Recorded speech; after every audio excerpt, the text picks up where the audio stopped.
August 3, 1942, 4:47 in the morning. Dr. Helena Romuald stood at the edge of RAF Kenley's flight line, watching a Spitfire pilot run through his pre-flight checks. The pilot's name was Squadron Leader Thomas Whitmore, 31 years old, 67 combat missions, 3 confirmed kills, 2 probable kills. He'd also blacked out 7 times during combat maneuvers in the past 3 months.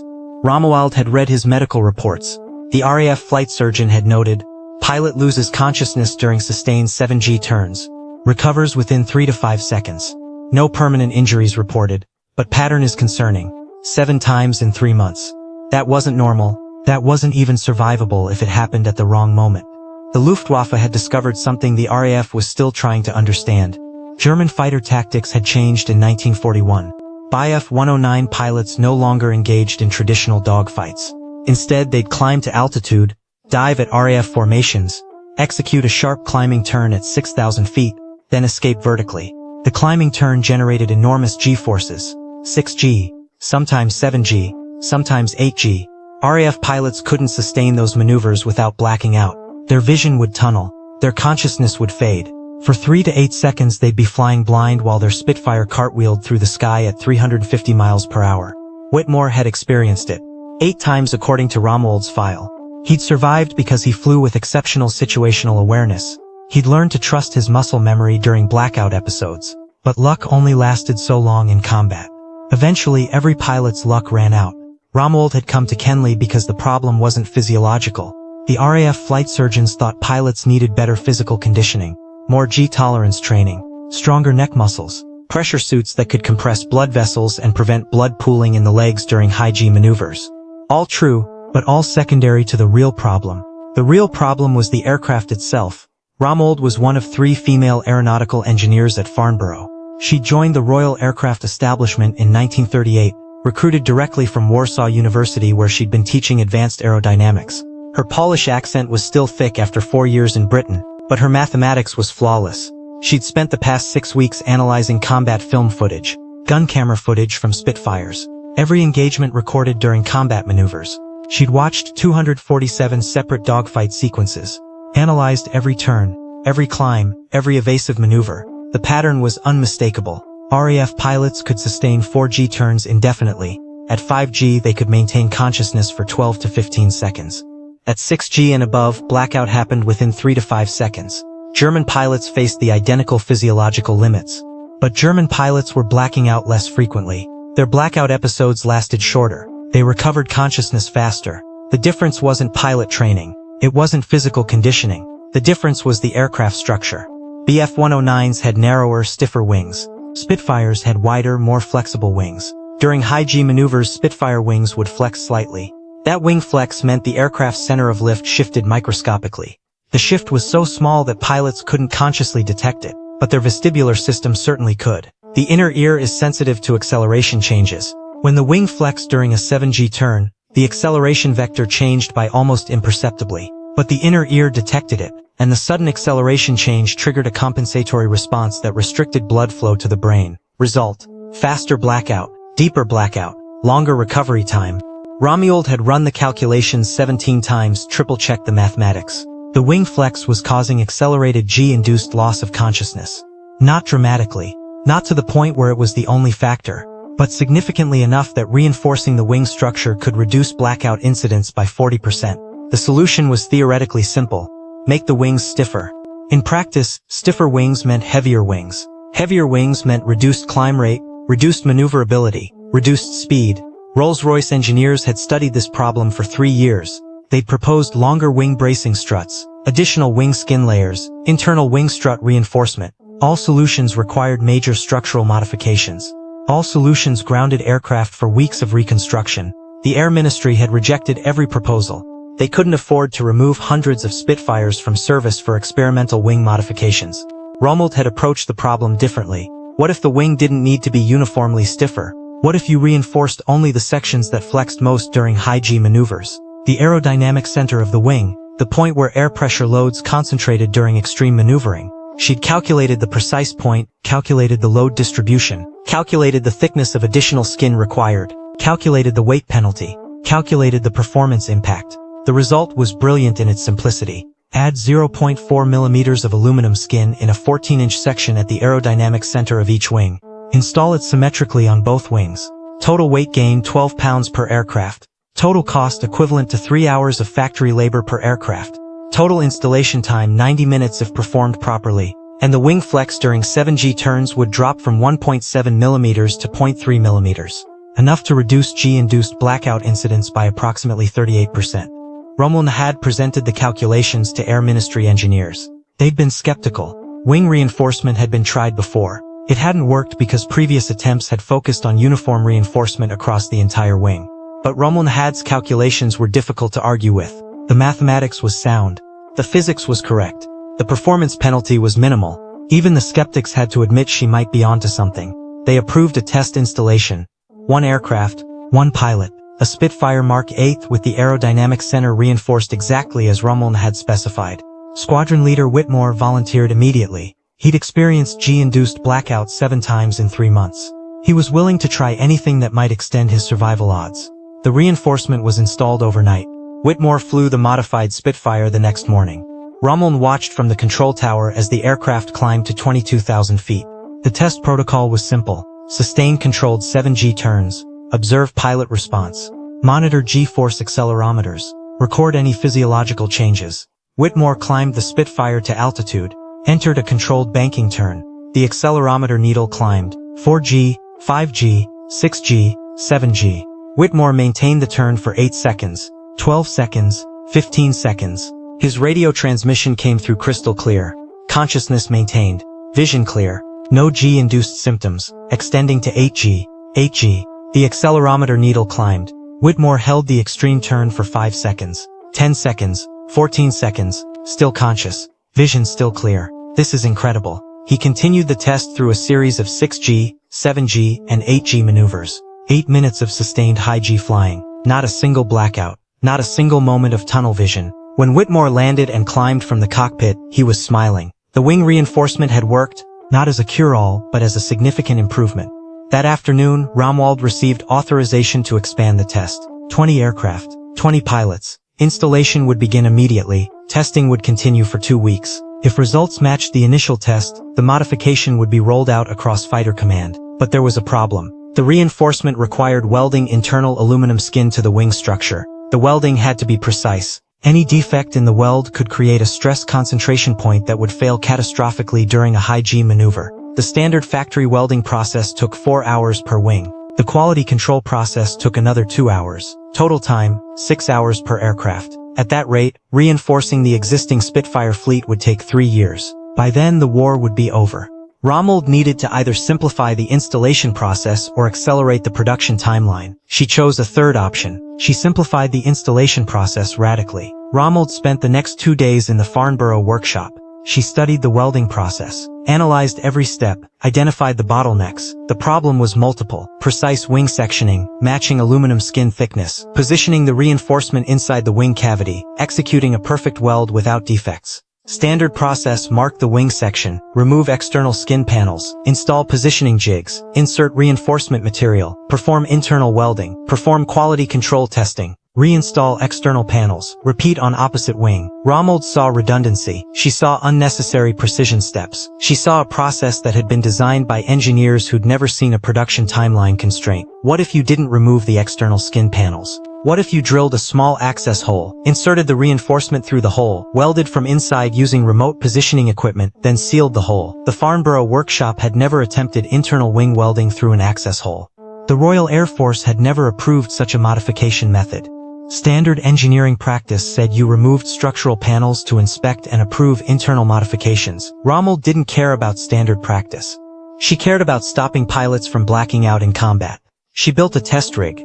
A wooden wing framework with aluminum skin panels. She drilled a 4-inch access hole in the experimental skin. She designed a positioning jig that could be inserted through the hole and positioned precisely inside the wing structure. She performed test welds, 6 separate welds, each one internally positioned through the access hole, each one executed blindly without direct visual inspection. She used a camera on a long flexible arm to monitor the weld quality during execution. All 6 test welds were structurally sound. No defects. No stress concentrations. The technique worked. She presented the process to Farnborough's engineering director. His response was immediate. Impossible. Internal welding without visual inspection was unacceptable. It violated every standard of aircraft construction quality control. Romuald asked him a question. How many pilots die if we take 3 years to reinforce the fleet? Estimate, please. Give me a number. The director wouldn't answer. He didn't want to do the calculation. Romuald did it herself. She calculated current RAF fighter losses. She factored in G-induced blackout incidents. She estimated survival rate improvements if the wing reinforcement was installed fleet-wide. Conservative estimate. Installation within 3 months would save approximately 2,100 pilot lives that would otherwise be lost in high-G combat incidents over the next 12 months. She presented the calculation to Air Ministry leadership. She showed the comparison. 3 years of standard installation with 100% visual quality control, or 3 months of accelerated installation with remote visual inspection using photographic documentation. The Air Ministry approved the accelerated installation method. Romuald walked out of that meeting having changed the entire manufacturing protocol for one of the RAF's primary fighter aircraft. She was 34 years old. She was a woman in an all-male engineering environment. She was Polish in a time when Poland's government existed only in exile. None of that mattered. The mathematics was sound. The physics was correct. The lives at stake were too important to delay. By September 15, 1942, installation teams were operating at 5 RAF aircraft factories simultaneously. Farnborough, Castle Bromwich, Southampton, Swindon, Manchester. Each facility processing between 60 and 90 aircraft per week. The access hole method cut installation time from 6 hours to 52 minutes. Quality control, documented by high-resolution photographs, maintained the same structural integrity standards as traditional visual inspection. The first reinforced aircraft began returning to operational squadrons on September 22. Within 2 weeks, 400 Spitfires had been reinforced. Within a month, 1,200.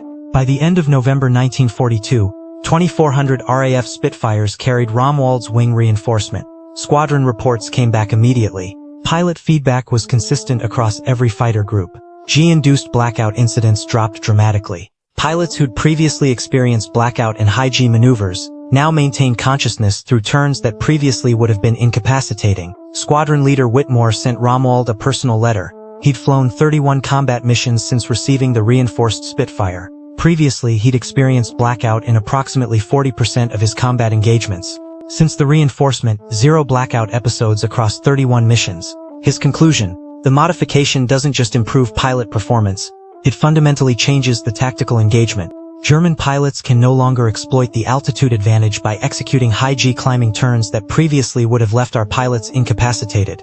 The advantage has shifted. Other squadron leaders reported the same tactical shift. RAF pilots began pressing attacks that previously would have been impossible. They could sustain higher G turns longer than German pilots without losing consciousness.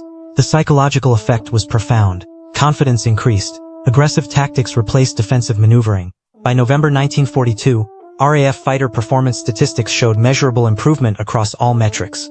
Dogfight kill-to-loss ratio improved from 1.7 to 1 to 2.4 to 1. Pilot survival rates during combat engagements improved from 67% to 89%. The reinforced Spitfires accounted for the vast majority of improved statistics. Romuald received no public recognition. The modification was classified. Her name appeared nowhere in official documents, no press releases, no public announcements, no Medal of the Order of the British Empire ceremony. But the RAF knew. The pilots knew. Every reinforced Spitfire that returned from a successful combat mission carried the knowledge that Romuald's calculations had made that success possible. She continued working at Farnborough. She developed wing reinforcements for the Hawker Hurricane. She calculated optimal fuel tank positioning in Mosquito bombers. She designed landing gear stress reinforcements for the new Tempest fighter. She solved problem after problem that other engineers considered unsolvable. But the wing reinforcement remained her signature achievement. Thousands of pilots flew aircraft strengthened by her calculations. Thousands of lives were saved by her understanding of aerodynamic stress distribution and G-force physiology. One document, classified until 1988, contained a summary of the modification's impact. It stated, "The aerodynamic center reinforcement, developed by Dr. Helena Romuald, contributed to an estimated 2,100 additional pilot survivals during 1943 and 1944. This single modification represents one of the most significant engineering contributions to RAF fighter effectiveness during the second half of the war." That was the only official recognition her wartime work ever received. Romuald's post-war career was typical for female engineers in the 1950s. She continued working at Farnborough, but in progressively more junior positions. Men who'd been trained by her became senior engineers. Men whose work she'd reviewed became department heads. The institutional structures that had undervalued female contributions during wartime continued after the war ended. The pressure was subtle but constant. Romuald could continue working at Farnborough, but opportunities for advancement didn't exist. Salary increases were smaller than her male counterparts. Position upgrades went to men with less experience.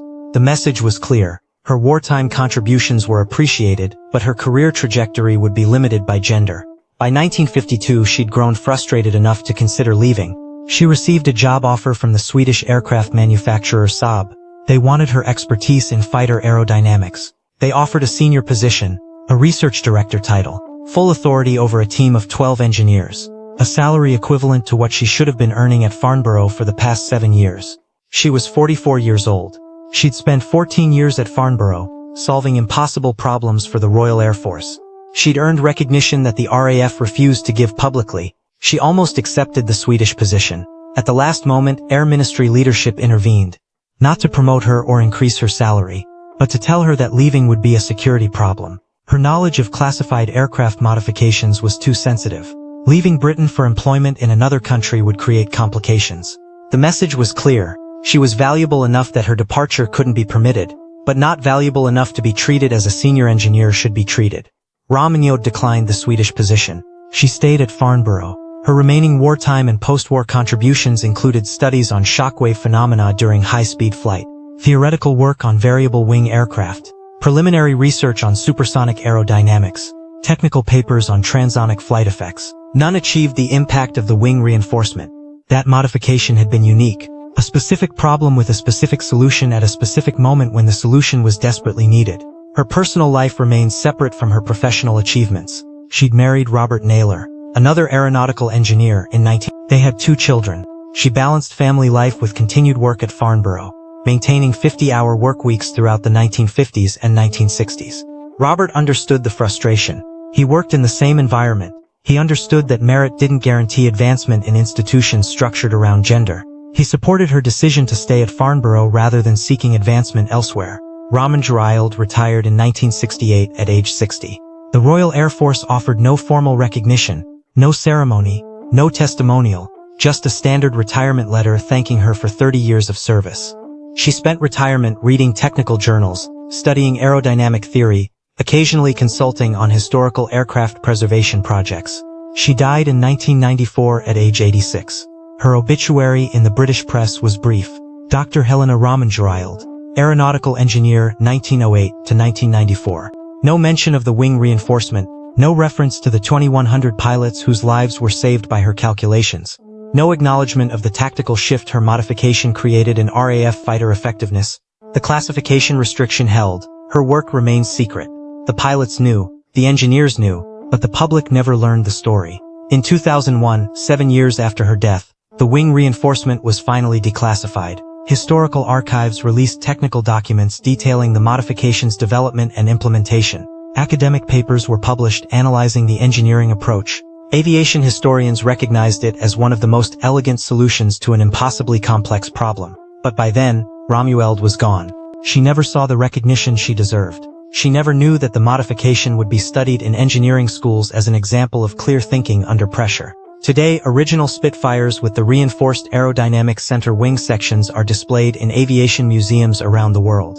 A small brass plaque on the fuselage notes the reinforcement, but most visitors never notice. The modification is invisible unless you look inside the wing structure and see the internal aluminum skin that Romuald's calculations specified. In 2011, Winchester Heritage created a historical marker at Farnborough that recognized female engineers' contributions during World War II. Romuald's name appears on that marker. It's the only public recognition her wartime work received during her lifetime. The wing reinforcement saved thousands of lives by solving a problem that seemed technically impossible. It proved that elegant solutions don't require complexity. Romuald understood aerodynamics, physiology, manufacturing limitations, and tactical requirements. She synthesized all those factors into a modification that took 52 minutes to install and changed the entire course of RAF fighter effectiveness. That's the engineering legacy that disappeared into classified files for 50 years. That's the woman the RAF knew about but the world never heard.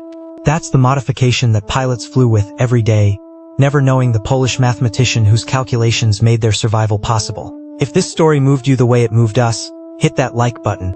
Every like tells YouTube to show this story to people who need to hear about unrecognized heroes. Subscribe and turn on notifications. We're rescuing forgotten stories from classified archives every week. Stories about engineers who solved impossible problems with brilliant thinking and elegant solutions. Real people, real heroism, real contributions that history forgot. Drop a comment and tell us your location. Are you watching from Germany, Poland, United States, India? Our community stretches across the globe. You're not just a viewer, you're part of keeping these stories alive. Tell us where you're watching from. Tell us if someone in your family served in World War II.